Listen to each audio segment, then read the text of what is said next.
भाई साहब नमस्कार, आपका शुभ नाम क्या है? मैं रामजी पांडे महाराज जी। कहाँ रहते हैं आप? नाका हनुमानगढ़ी के पास। अच्छा ये बताइए कि आज के समय में देश में सांप्रदायिकता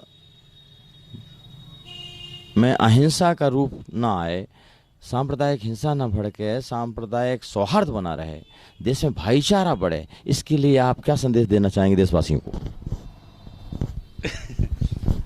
हाँ महाराज जी, जो है सांप्रदायिकता जो है ये राजनेताओं के दिल और दिमाग की उपज है।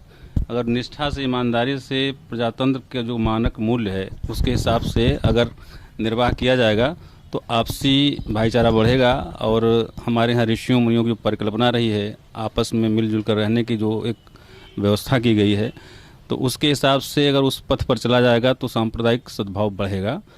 और खाली कथनी और करने में अगर फ़र्क दिखेगा तो इससे जो है निकटता नहीं बढ़ेगी, दूरी बढ़ेगी। कोई ऐसे बिंदु, ऐसे मंत्र आप बताएं जिससे वर्तमान परिस्थिति को देखते हुए समाज का माहौल बचाएं कैसे? जी, शैक्षिक मूल्यांकन महाराज जी जो होना चाहिए, शिक्षा में जो आमूल चूल परिवर्तन होना चाहिए, जो जो पाठ्यक्रम तय होने चाहिए पठन पाठन के लिए, उसमें सद्भाव के पाठ्यक्रम पढ़ाए जाएं। और जो हमारे वहाँ बॉर्डर पर जो राष्ट्र की रक्षा में जो सैनिक लगे हुए हैं उनके कार्यों का मूल्यांकन किया जाए। उनकी जो महत्ता है वो अपनी जान जोखिम में डाल के जो हमारी रक्षा कर रहे हैं उनको सम्मान दिया जाए। उनको उनको राजनीति से अलग रखा जाए और उनको स्वतंत्र किया जाए। वो जो है जिस तरह से भी सुरक्षा व्यवस्था को काम कर सकने में सक्षम हो, उन पर कोई अवरोध न प्रकट किया जाए। हम इस समय हम लोग चर्चा कर रहे हैं, आप इस समय संवाद दे रहे हैं, देश को संदेश दे रहे हैं भाईचारा विकास इदारा ट्रस्ट के माध्यम से कि एक तो आपने बहुत अच्छा बिंदु उठाया है। इस बिंदु को भारत सरकार को विचार करना चाहिए कि शिक्षा पद्धति में ऐसा सुधार हो तो जिससे आने वाली पीढ़ी में संशोधन हो, एक तरह से वैचारिक। और इसके साथ साथ जो पढ़ चुके हैं और युवा हैं और वो इस समय हमारे कुछ निजी स्वार्थी लोगों के भाषणों से बरगला जाते हैं, उनको क्या शिक्षा देना चाहेंगे आप? उनको शिक्षा देना चाहिए महाराज जी, जो उनके कर्तव्य हैं, जो उनको गुरुजनों ने सिखाया समझाया है, जो उन्होंने स्वाध्याय किया है, उस पर राजनीति के जो बिंदु पड़ते हैं, राजनीति का जो एक मुलम्मा लग जाता है, उसको हावी न होने दें। उनको जो बताया गया है उसी को समझें और वो किसी के बहकावे में ना आवें।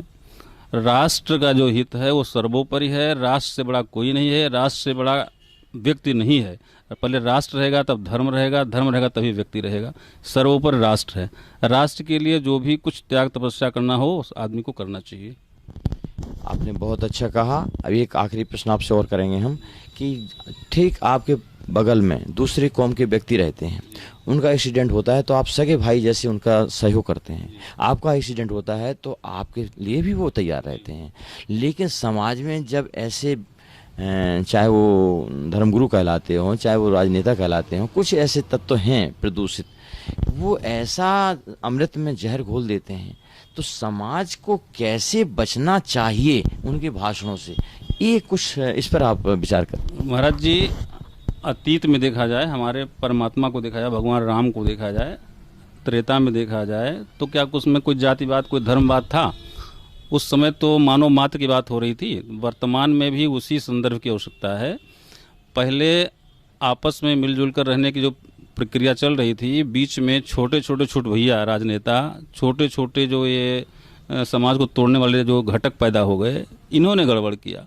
और इनके बहकावे में आकर कोई नौकरी के लिए, कोई जो है ज़मीन के लिए, कोई मकान के लिए जो है आपस में उन्होंने गुटबाजी की और समाज को किनारे किया। तो उनसे बचना चाहिए। निजी स्वार्थ जब भी आड़े आएगा तभी सांप्रदायिकता बिगड़ेगी, तभी व्यवस्था बिगड़ेगी, भाईचारा खतरे में पड़ेगा। आपको बहुत बहुत धन्यवाद। और हम आशा करते हैं कि इस चैनल के माध्यम से हम अवश्य ही देश को शांति की ओर आगे ले जाएंगे। बहुत बहुत धन्यवाद।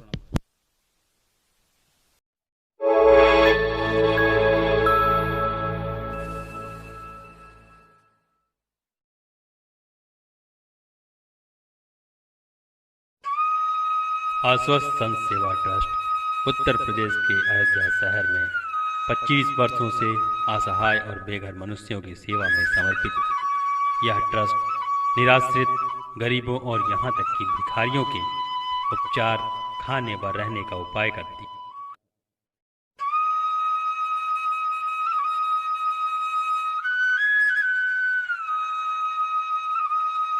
गंभीर रोगों से ग्रस्त गरीबों का भी उपचार ट्रस्ट के द्वारा कराया जाता है।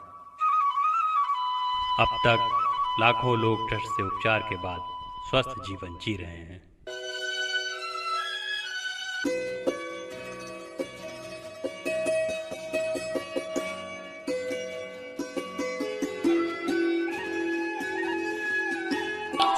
पीड़ पराई जाने रे वैष्णव जन को तेने कहिए पीड़ पराई जाने रे पर दुखी। आश्वस्त संत सेवा ट्रस्ट करुणा अवतार अनंत विभूषित श्री राम हर्षण दास महाराज जी द्वारा स्थापित एक अद्वितीय विलक्षण संस्थान ऐसी महान कार्य में अपनी सेवा प्रदान कर अपना जीवन धन्य करें।